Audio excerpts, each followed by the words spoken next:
हर हर महादेव। प्रिय भक्तजनों, आज बृहस्पतिवार के दिन आप बृहस्पति देव की बड़ी ही दुर्लभ कथा सुनेंगे। इस कथा को सुनने से भक्तों की सभी मनोकामनाएं भगवान बृहस्पति देव की कृपा से पूर्ण हो जाती हैं। तो दोस्तों आइए बड़े ही प्रसन्न और चित्त मन से भगवान बृहस्पति देव की कथा को सुनते हैं। भारत देश में एक बड़ा प्रतापी और दानी राजा राज करता था।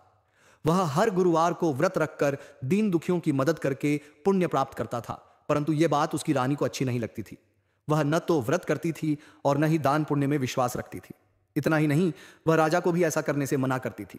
एक समय की बात है, राजा शिकार खेलने के लिए वन गए। घर पर रानी और दासी थी। उसी समय गुरु बृहस्पति देव साधु का रूप धारण कर राजा के दरवाजे पर भिक्षा मांगने आए। साधु ने जब रानी से भिक्षा मांगी तो वह कहने लगी, हे साधु महाराज, मैं इस दान और पुण्य से तंग आ गई हूं। आप कोई ऐसा उपाय बताएं जिससे कि सारा धन नष्ट हो जाए और मैं आराम से रह सकूं। इतना सुनकर बृहस्पति देव ने कहा, हे देवी, तुम बड़ी विचित्र हो। संतान और धन से कोई दुखी होता है। अगर अधिक धन है तो इसे शुभ कार्यों में लगाओ। कुंवारी कन्याओं का विवाह कराओ, विद्यालय और बाग बगीचे का निर्माण कराओ, जिससे तुम्हारे दोनों लोग सुधरें। परंतु साधु की इन बातों से रानी को खुशी नहीं हुई। उसने कहा कि मुझे ऐसे धन की आवश्यकता नहीं है जिसे मैं दान दूं और जिसे संभालने में मेरा सारा समय नष्ट हो जाए। तब साधु ने कहा, अगर तुम्हारी ऐसी इच्छा है तो मैं जैसा तुम्हें बताता हूं तुम वैसा ही करना। गुरुवार के दिन तुम घर को गोबर से लीपना, अपने बालों को पीली मिट्टी से धोना, राजा से हजामत बनाने को कहना, भोजन में मांस मदिरा का प्रयोग करना, कपड़े धोबी के यहां धुलने देना।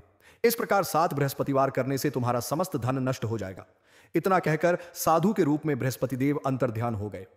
साधु के अनुसार कही बातों को पूरा करते हुए रानी को केवल 3 बृहस्पतिवार ही बीते थे कि उसकी समस्त धन संपत्ति नष्ट हो गई।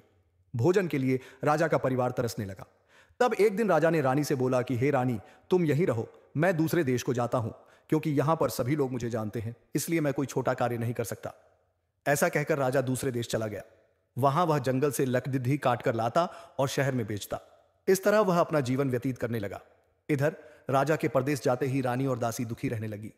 एक बार जब रानी और दासी को 7 दिन तक बिना भोजन के रहना पड़ा तो रानी ने अपनी दासी से कहा, हे दासी, पास ही के नगर में मेरी बहन रहती है, वह बड़ी धनवान है, तू उसके पास जा और कुछ ले आ ताकि थोड़ी बहुत गुजर बसर हो जाए। दासी रानी की बहन के पास गई। उस दिन गुरुवार था और रानी की बहन उस समय बृहस्पतिवार व्रत की कथा सुन रही थी। दासी ने रानी की बहन को अपनी रानी का संदेश दिया, लेकिन रानी की बड़ी बहन ने कोई उत्तर नहीं दिया। जब दासी को रानी की बहन से कोई उत्तर नहीं मिला तो वह बहुत दुखी हुई और उसे क्रोध भी आया।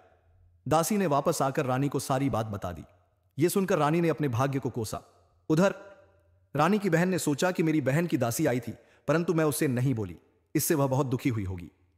कथा सुनकर और पूजा समाप्त करके वह अपनी बहन के घर आई और कहने लगी, हे बहन, मैं बृहस्पतिवार का व्रत कर रही थी। तुम्हारी दासी मेरे घर आई थी, परंतु जब तक कथा होती है तब तक न तो उठते हैं और न ही बोलते हैं, इसलिए मैं नहीं बोली। बताओ दासी क्यों आई थी? रानी बोली, बहन, तुमसे क्या छिपाऊं, हमारे घर में खाने तक को अनाज नहीं है। ऐसा कहते कहते रानी की आंखें भर आईं। उसने दासी समेत पिछले 7 दिनों से भूखे रहने की पूरी बात अपनी बहन को बता दी। रानी की बहन बोली, देखो बहन, भगवान बृहस्पति देव सबकी मनोकामना को पूर्ण करते हैं। देखो, शायद तुम्हारे घर में अनाज रखा हो। पहले तो रानी को विश्वास नहीं हुआ, पर बहन के आग्रह करने पर उसने अपनी दासी को अंदर भेजा तो उसे सचमुच अनाज से भरा एक गदहा मिल गया। यह देखकर दासी को बड़ी हैरानी हुई। दासी रानी से कहने लगी, हे रानी, जब हमको भोजन नहीं मिलता तो हम व्रत ही तो करते हैं, इसलिए क्यों ना इनसे व्रत और कथा की विधि पूछ ली जाए ताकि हम भी व्रत कर सकें। तो दोस्तों, अभी तक अगर आपने वीडियो को लाइक नहीं किया है तो वीडियो को लाइक करके चैनल को सब्सक्राइब कर दीजिए। तब रानी ने अपनी बहन से बृहस्पतिवार व्रत के बारे में पूछा। उसकी बहन ने बताया, बृहस्पतिवार के व्रत में चने की दाल और मुनक्का केले की जड़ में अर्पित करें तथा दीपक जलाएं, व्रत कथा सुने और पीला भोजन ही करें। इससे बृहस्पति देव और भगवान विष्णु प्रसन्न होते हैं। व्रत और पूजा की विधि बताकर रानी की बहन अपने घर को लौट गई।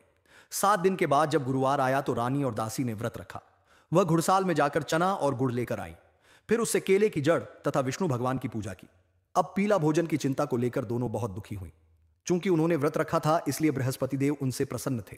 वह एक साधारण व्यक्ति का रूप धारण कर 2 थालों में पीला भोजन दासी को दे गए। भोजन पाकर दासी प्रसन्न हुई और फिर रानी के साथ मिलकर भोजन ग्रहण किया। उसके बाद वह सभी गुरुवार को व्रत और पूजा करने लगी। बृहस्पति देव की कृपा से उनके पास फिर से धन संपत्ति आ गई, परंतु रानी फिर से पहले की तरह आलस्य करने लगी। तब दासी बोली, देखो रानी, तुम पहले भी इस प्रकार आलस्य करती थी, तुम्हें धन रखने में कष्ट होता था, इस कारण सभी धन नष्ट हो गया, और अब जब देव बृहस्पति की कृपा से धन मिला है तो तुम्हें फिर से आलस्य होने लगा है। रानी को समझाते हुए दासी कहती है कि बड़ी मुसीबतों के बाद हमने ये धन पाया है। इसलिए हमें दान पुण्य करना चाहिए, भूखों को भोजन कराना चाहिए और धन को शुभ कार्यों में खर्च करना चाहिए। इससे तुम्हारे कुल का यश बढ़ेगा, स्वर्ग की प्राप्ति होगी और पितृ प्रसन्न होंगे। दासी की बात मानकर रानी अपना धन शुभ कार्यों में खर्च करने लगी। इससे पूरे नगर में उसका यश बढ़ने लगा। बृहस्पतिवार व्रत कथा के बाद श्रद्धा के साथ आरती की जानी चाहिए। इसके बाद प्रसाद बांटकर उसे ग्रहण करना चाहिए। दोस्तों, अगर वीडियो पसंद आए हो तो वीडियो को लाइक करके चैनल को सब्सक्राइब करना ना भूले।